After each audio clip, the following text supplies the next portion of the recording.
بینندگان عزیز پیک شادی، سلام بر شما. به کامنت این هفته خوش آمدید. منم سلام عرض میکنم و خیلی خوشحالم که این هفته هم در خدمت شما هستیم. خب بابک، از همین مذاکرات شروع کنیم و دستاوردهاش برای خامنه‌ای. سوال اینه که غیر از اون خودنویس غریب آبادی که بلند کرد و به عنوان دستاورد مطرح کردن و اینا که بزرگترین دستاورد، غیر از اون دیگه چه دستاوردی داشته این مذاکرات برای عظما؟ بله، دستاورد داشته اضطراب، استرس، فشار روانی. ببین چه فشار روانیه که این بوفالوی نظام، یکی از دلگونده های نظام، به چه وضعیت زار و نزاری افتاده که اینطوری داره دلدل میکنه. بس سر از همه فشار روانی هست. دو جا فشار روانی میاد.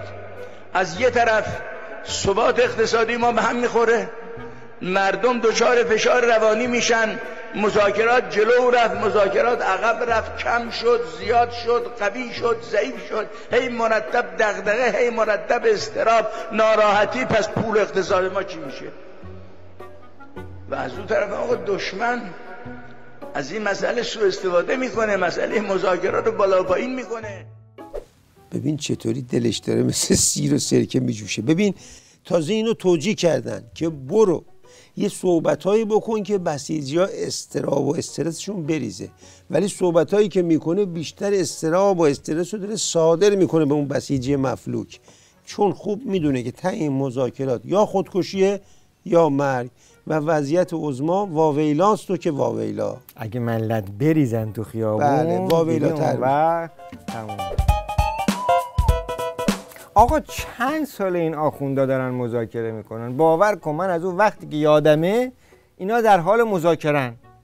یعنی اصلا آدم نمیدونه واقعا اصلا تو دنیا مذاکره سازنده‌ای هم وجود داره یا هر چی هست مذاکره مثل این مذاکره آخونداست، هیچی به هیچی، نتیجهش هم هیچی به هیچی.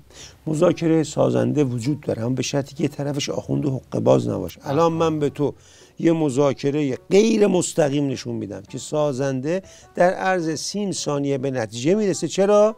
چون اون طرفش یا آخوند حقه باز نسناس نیست. نگاه کن. آقای محمدی؟ جانم. آقا محمدی خوبی؟ قربونت عزیزم علی. محمدی جان کار گل و اینا هستی آره؟ بله. آزادگانی الان درسته؟ بله. امکانش هست بکشی سمت راست راه بدی من برم؟ آخه درسته با سرعت 70 تا. باشه چشم. محمدی جان برو اون لاین، الان اون پیلم اونجوری گذاشته خطرناکه قربونت. آدم خوبی هستی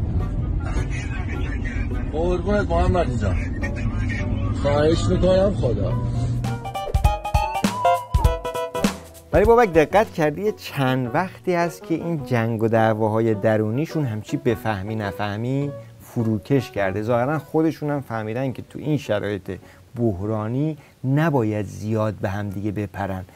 تو حرفای امام جمعه هاشون هم همین هست. مثلا نگاه کنین آخوند دشکام هی میگه آقا اختلاف نندازید و آروم باشید و این حرفا. نگاه یکی از ابزاری که باید خیلی حواس ما جمع باشه و میخوان سوء استفاده ازش بکنن اینه که اگه بتونن بین خود ما اختلاف بیاندازن. خب یک حرفی میزنن، یه چند نفر بدشون میاد، اونا جواب میدن، تقابل میشه، بعد دعوا درست میشه بین. البته خامنه‌ای مدت دهنه هر دو باندو کشیده به خاطر همین اوضاعی که گفتی، اما همین آخوند دشکامی که اینقدر روزه میخونه سر اتحاد و آرامش، دو جمله بعد یه فحشی به رقبا میده که خودش 100 تا اختلاف افکنیه. سخن فتنه انگیز، اختلاف انگیز امروز از دهان هر کس بیرون بیاید عمله شیطان است. ای بابا، عمله شیطان چی؟ عجب حرف اختلاف انگیزی زد. بله، احتمالاً فردایی که دیگه از اون باند میاد میگه تو میگی عمله شیطان، تو خودت استاد شیطانی. اصلا شیطان عمله توه. عمله توه. بعد شروع میشه دعوا. تو تام و جری رو دیدی؟ تو بعضی از این کارتوناشون با هم آشتی میکنن، هنوز کارتون تموم میشه دوباره با هم دعوا میکنن. هر روز این باندا دوباره میفتن به جون هم دیگه. خب آره، این جنگ و دعواهای درون باند خامنه‌ای که نمیشه منکرش شد، اما اگه دقت کرده باشی نظام خرس وسطش کردن، بلند شده رفته همین تمرین رو بکنه. اون طرف قضیه نامه رو به جایی که بده به رئیس جمهور میده به خامنه‌ای. خامنه‌ای هم که اصلا خودش وزیر خارجه انتخاب کرده، وزیر خارجه‌اش میفرسته مذاکره. میخواد به چین پیام بده، عراقچی رو میفرسته. خب این بدبخت کاری براش نجوم خرس وسط بازی کنه. مثلا این کار نکنه چی کار بکنه؟ گفته آقا ما که اینجا کاری نیستیم، هویج هم نیستیم، بریم دست گل کوچیک بزنیم. یعنی در حقیقت رئیس جمهور تو این نظام چیزی در حد هویجه، با معذرت از هویج خاصیتی داره. بابک، ما تو این برنامه کامنت بیشتر زومیم رو خبرهای سیاسی و بحث‌های سیاسی و اینا. بیا یه بار بحث فرهنگی کنیم، یه بار خبر آموزشی بگیم. گل گفتی. اصلا من یه دونه بحث فرهنگی آوردم، نمیدونستم موضوع صحبت این تو، ولی یه بحث فرهنگی آوردم واسه این قسمت. ببین وزیر آموزش پرورش این مملکت که مثلا مسئول پرورش نسل آینده این مملکت چطوری خودشو معرفی؟ البته وزیر آموزش پرورش خامنه‌ای دیگه. بله. ببین خودش چجوری معرفی میکنه. من سرباز سردار رادانم، با افتخار میگم شخصیت محبوب و دوست داشتنی کشور و اینکه آموزش پرورش با تمام وجود در خدمت شماست و مأموریت‌های شما که مأموریت‌های ما و شما یکیست، متفاوت نیست. بخره گفتن خودتو تو یه جمله کامل بدون نقص معرفی کن. شروع کرد جمع ازش تشکر کرد، گفت کامل خودتو معرفی کردی. تازه این یه مقدار محضوریت دوربین داشت. جمله واقعیش این بود من نوچه احمد زنجیری ام. یعنی مثلا گفت سردار رادان. آره اینم خاطر جمله احمد زنجیری. اگه دوربین نبود آقا ما که نوچه احمد زنجیری هستیم. آقا تو همه جای دنیا طرف میخواد خودشو معرفی کنه، مثلا تازه وزیر آموزش پرورشم هست، میگه مثلا من شاگرد فلان پروفسورم، من دانش آموخته فلان استادم. این برگشته میگه من سرباز سگ زنجیره‌ای خامنه‌ای ام. به مهران این حرف تو رو ببین یه هموطن چقدر خوب و راحت بهتر که حالا راحت گفته. از نمونه این مزدوران کثیف کاظمی، تمام ملل دنیا افراد میگن که ما درس آموخته یا دانش آموخته فلان معلم هستیم. ایشان با وقاحت و بیشرمی میگه من سرباز سردار راهان هستم.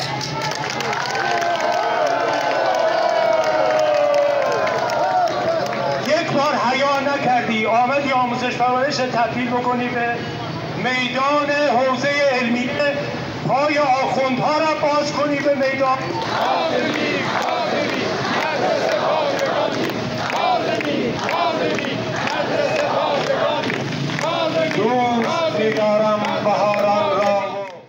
خب ولی واقعاً آخه آموزش و پرورش چه ربطی داره به نیروی انتظامی؟ ببین تو مملکتی که زیر پای عظما یک بمب ساعتی قیام هست که هر لحظه ممکنه منفجر بشه، همه چی به نیروی انتظامی ربط داره. ارتباط نیروی انتظامی با آموزش پرورش رو از زبون همین نوچه احمد زنجیری یه بار بشنویم. ما امنیت را، اقتصاد را، فرهنگ را باید از پیش دبستانی شروع کنیم. در دوره ابتدایی باید نهادینه کنیم و در متوسطه اول و دوم اجرا. اونجا جای کار نیست دیگه. به قول امام دبستان را دریابید، دانشگاه دیر است، هیچ اتفاقی نمیفته دانشگاه. حالا من به توی کلیپ نشون میدم از اون کلیپ‌های عظماسوز قیامه که نشون میده که چرا خامنه‌ای میگه امنیت رو باید از پیش دبستان شروع کنیم. نگاه کن.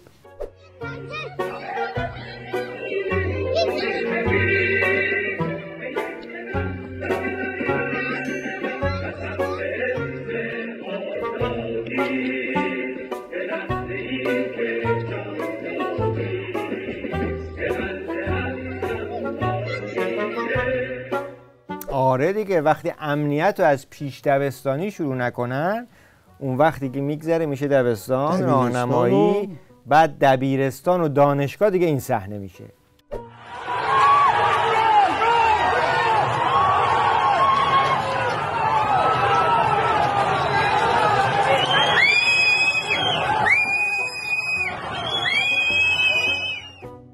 تازه اینا دیر رسیدن. خمینی قبلا گفت امید من به شما دبستانی ها. همون دبستانی ها چه بلایی سرش آورد. همون دبستان. خامنه ای هم به دبستانی ها گفت یه سرودی باید بسازیم که تو دهن این دبستانی ها بیفته. دبستانی هم این سرود رو ساختن، تو دهنشون افتاده. همیشه هم این شعار هر جا برسن میدن. نگاه کن همون شعاری که تو ورد زبان دبستانی هاست. بتوانید یک سرود زیبای اثرگذار خوشمضمون درست کنید، جوری که بچه‌ها وقتی تو کوچه راه میرن از خانه به مدرسه میرن زیر لبشون اون زمزمه کنن.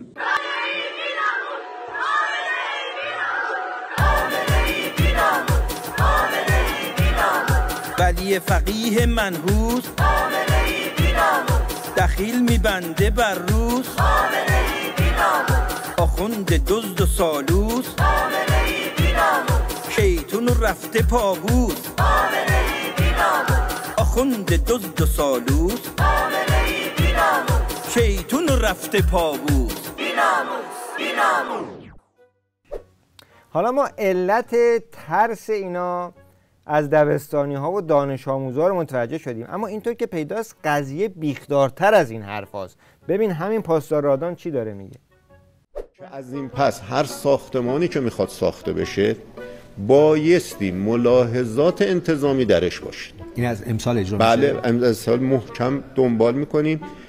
نظام مهندسی مسئولیت این کار رو داره، ما نظارت بر اون میکنیم، آموزششون خواهیم داد و لذا ساختمون اگر ساخته شد و اون ملاحظات انتظامی رو نداشت پایان ساختی بهش داده نخواهد. ساختمون ملاحظات انتظامی یعنی چی آخه؟ یعنی اینا از ساختمون هم میترسن؟ ساختمون مگه ملاحظات انتظامی داره؟ نه، از ساختمون نمیترسن، از اون آدمایی که میرن تو ساختمون میترسن. میترسن بعد از ساختمون میان بیرون. آره میان بیرون. میترسن ساختمون کل نظام رو سر خامنه ای و همین رادان و مادان و آتش‌قلا خراب کنه. پس حالا که هم صحبت از دانش آموزا شد، هم صحبت از ساختمون شد، تصویری ببینیم از عملیات کانون‌های شورشی که چه بلایی آوردن سر ساختمون بسیج ضد دانش آموزی رژیم.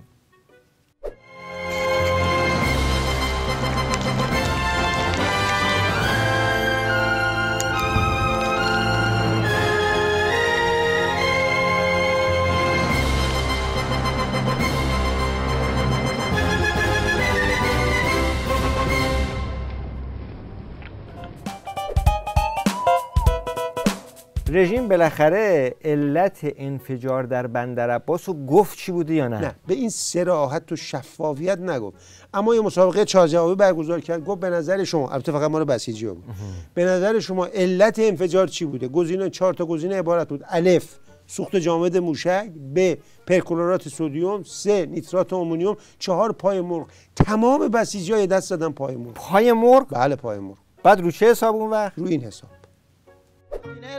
همونطور که می‌بینید هنوز داره میسوزه. محموله کانتینر پای مرغ، نگاه کنید. محموله پای مرغ بوده این. بدید دو پیش جمله میگم، جمله اصلی. اولا به این جماعت نسناز شارلاتان باید گفت که شما نمیخواد خون بدید، شما همین که خون ملت رو نخورید و شیشه نکنید خون دادن پیش کشیدون. ولی جمله اصلی، ملت ما به خون کثیف شما نیازی نداره. از همراهی شما بینندگان عزیز با کامنت این هفته سپاسگزاریم و تا دیداری دیگه شما رو به خدای بزرگ می‌سپاریم. خدا نگهدار شما تا بعد.